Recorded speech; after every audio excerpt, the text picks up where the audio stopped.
96.9. Avec nous en studio, notre prof de cinéma, Philippe Lemieux. Bon matin, Philippe. Bon merci matin, d'être là. gang. Ça fait plaisir. Écoute, il y a beaucoup de mouvements, je trouve, au niveau du cinéma présentement. Le cinéma québécois étant bien représenté à l'international avec Denis Villeneuve, qui fait littéralement un tabac avec la sortie du la nouvelle version, en fait, la suite de Blade Runner. C'est ce dont tu nous parles ce matin. Oui, en fait, je vais vous parler du film original, puisque je n'ai pas vu encore Blade Runner. J'ai pas vu le nouveau... 2049, Okay. non, celui de Denis Villeneuve. Malheureusement, je suis pas allé à la première de presse, mais j'ai très hâte de le voir. Ça fait 35 ans qu'on attend ce film-là. Et, tu savais déjà à l'époque qu'il y aurait une suite? Non. En fait, c'est un film, l'espériez? le film qui sort là aujourd'hui, c'est un film qui devrait pas exister à toute fin pratique, là, parce que, premièrement, on va se le dire, le film original, quand il est sorti en 1982, a été un flop monumental. Ça n'a pas du tout fonctionné. Oh non, ça a été un flop. Et faut comprendre pourquoi, en fait, Pourquoi quand le film... OK, mais pourquoi on en parle d'abord encore? Comment est-il devenu culte, ce film-là? Je te laisse aller, excuse-moi. Ma gueule. Le film sort et c'est un film de Ridley Scott. Donc, les gens connaissaient Ridley Scott. Il avait connu un grand succès avec Alien. Ouais. Après ça, il met en vedette Harrison Ford. Harrison Ford, qui à l'époque venait juste de faire Indiana Jones, il avait fait Star Wars. Fait que le marketing du film donnait l'impression qu'on allait avoir un mélange de Alien et Star Wars et un film d'action, un film avec, pour les fans là, de ce genre de cinéma-là. Et quand le film est sorti, c'est tout le contraire. Blade Runner, c'est un film qui a un rythme très lent, qui est philosophique, qui fait réfléchir et vraiment, les gens s'attendaient pas du tout à ce type de cinéma-là. Et on est en 1982. Les films qui sont sortis cette année-là, c'est E.T., on a aussi Star Trek 2, Rocky 3, Tron. Très spectaculaire. Et coloré aussi, quelque chose de très léger aussi quelque part. Et Blade Runner est à l'antithèse complètement de ce cinéma-là aussi. Alors, il était pas de son époque, ce film-là, du tout. Il était d'avance sur son époque? Je pense que oui. Et les gens savaient pas trop quoi en faire finalement. Mais le film sort en VHS en 1983. Les gens commencent à le redécouvrir, à le revoir, à comprendre ce que Ridley Scott a essayé de faire avec ce film-là.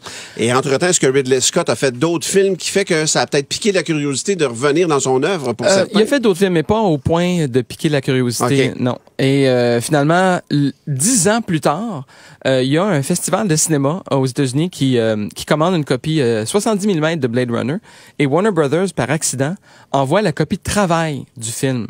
Donc, une copie qui n'était pas terminée, qui était celle que Ridley Scott, si vous voulez, avait en tête de lancer à l'époque, mais que le studio a refusé. Ça a joué accidentellement. Et ça a créé une énorme pression sur Warner Brothers de lancer le director's cut du film. C'est qu'ils ont fait 10 ans plus tard, en 92. Et donc, cette version-là a connu un plus grand succès. Non. Oui, que le lancement original. Pas fini. Mais attends, ça veut dire que, mettons, moi, je m'en vais voir Blade Runner 2049, mais je veux voir ou revoir. Est-ce que je vais avoir accès à cette version-là ou c'est uniquement la version première qui a été lancée qu'on peut louer ou qu'on peut trouver? Lors du dernier lancement en Blu-ray et DVD en 2007, le studio a lancé les 5 versions qui existent officielles de Blade Runner. Ils sont rendus à 5. Oui, ils sont rendus à 5. Il y a la version originale de 92, de 82, pardon, il y a le Director's Cut de 92. Ridley Scott a refait un autre Director's Cut en 2007 qui s'appelle le Final Cut, la version finale. Puis il y a une version internationale où la violence est un petit peu moins censurée. Et il y a le workprint, le fameux workprint qui malheureusement a été diffusé pendant un festival. Alors toutes ces versions-là maintenant sont disponibles. Mais qu'est-ce qui fait que Blade Runner, avant de parler de celui qui sort aujourd'hui, est un bon film?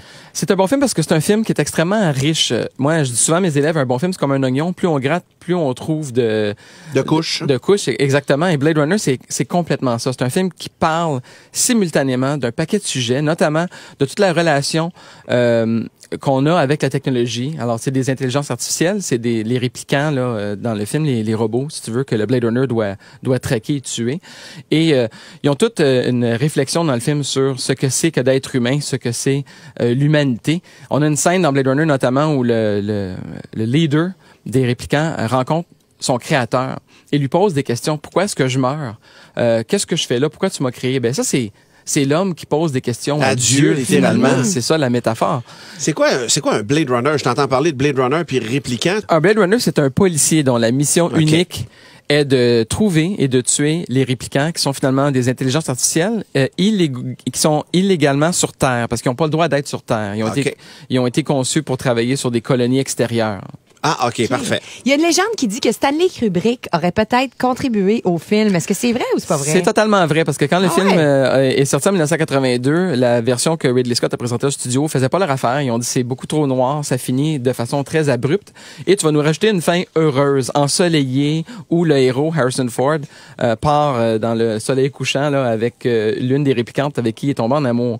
Et Ridley Scott, il est en manque d'images, il a plus de budget, alors il a contacté Stanley Kubrick, il a dit, il te reste-tu des images du début de Shining où est-ce qu'on voit la famille en voiture s'en aller dans la longue route sinueuse qui mène... Voyons donc. Et c'est ces images-là qui ont plugué à la fin de Blade Runner pour créer la fin heureuse Incroyable! Dans la version originale de 1982, mais qui n'existe plus dans le Director's Cut, bien évidemment. Ah ouais. Il paraîtrait que le tournage a été très difficile. Ça a été l'enfer. Tu parles de l'original toujours. Oui, celui de 1982, ça a été vraiment l'enfer. Premièrement, c'est un film, ceux qui l'ont vu le savent, c'est un tournage de nuit, principalement pendant 4 mois, sous une pluie constante, avec de la fumée. Alors déjà des conditions là difficiles pour toute l'équipe et les acteurs. C'est pour ça que c'est difficile de le revoir, le film Blade Runner original. Moi, je trouve, là, c'est très, très sombre. Même si les néons qui sont là, je trouve que c'est la qualité du film. On le pogne en VHS. Moi, je l'avais vu en VHS.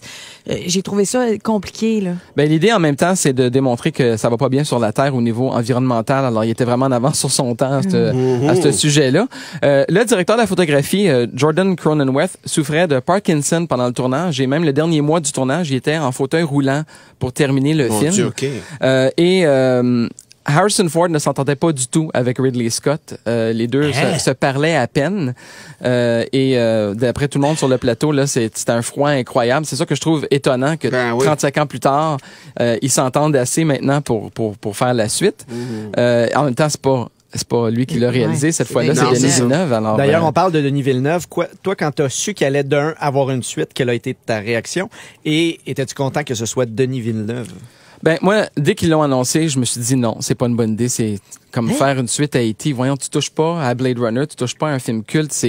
Je me dis, c'est qui le réalisateur qui est assez fou pour penser qu'il va être capable de faire un film aussi bon que Blade Runner? Mais quand ils ont annoncé Denis Villeneuve, j'ai vu Arrival, son film de science-fiction précédent, qui est excellent, qui fait réfléchir et qui a un rythme, on va se le dire, quand même assez lent aussi. Il faut vraiment être patient puis réfléchir à ce qui nous est présenté à l'écran. Et là, je me suis dit, là, je comprends.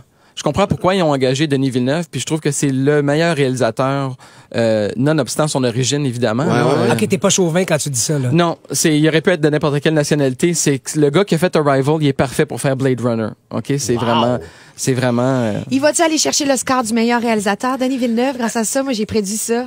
Oui, je sais que t'as prédit ça, Tammy. Moi, je me trompe souvent quand je prédis les Oscars, mais je vais dire non. Ah non, je vais dire non parce que les Oscars, ils sont pas reconnus pour donner des statuettes à des films de genre. Surtout la science-fiction, l'horreur. OK, pas parce que donc le film sera pas à la hauteur ou que Denis aura pas rien à voir. réalisé Rien à voir. De toute film. façon, les Oscars, ça n'a rien à voir souvent avec la qualité. C'est plus la politique et autre chose. Puis là, dans ce cas-ci, vraiment, un film de science-fiction là, qui risque d'être populaire en plus. Je pense que ça serait intéressant, mais je pense pas que ça va.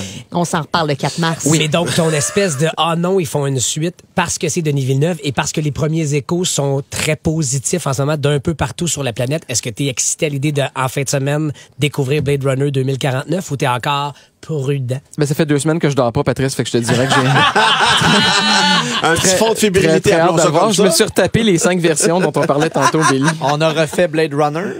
Oui. Quel autre film culte accepterais-tu qu'on fasse une suite? T'as parlé d'E.T., visiblement, c'est pas ça. Ben, moi, E.T., moi, pour vrai, je trouve que ce serait un bon flash, E.T., là. Oh non, tellement pas.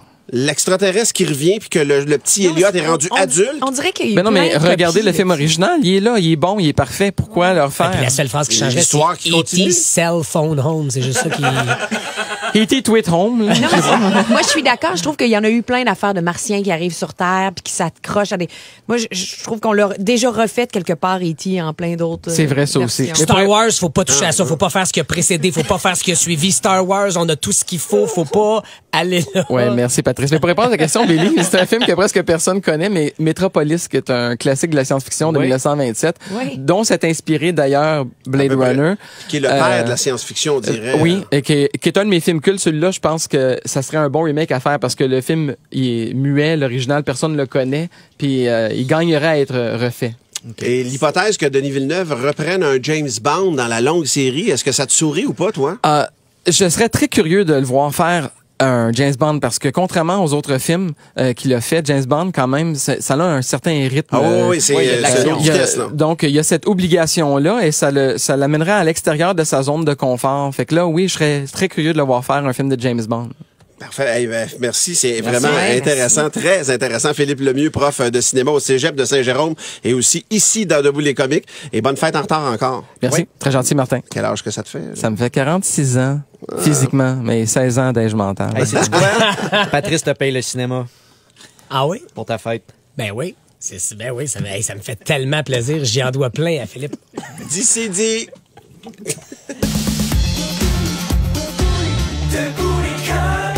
En semaine, dès 5h25. 96.9.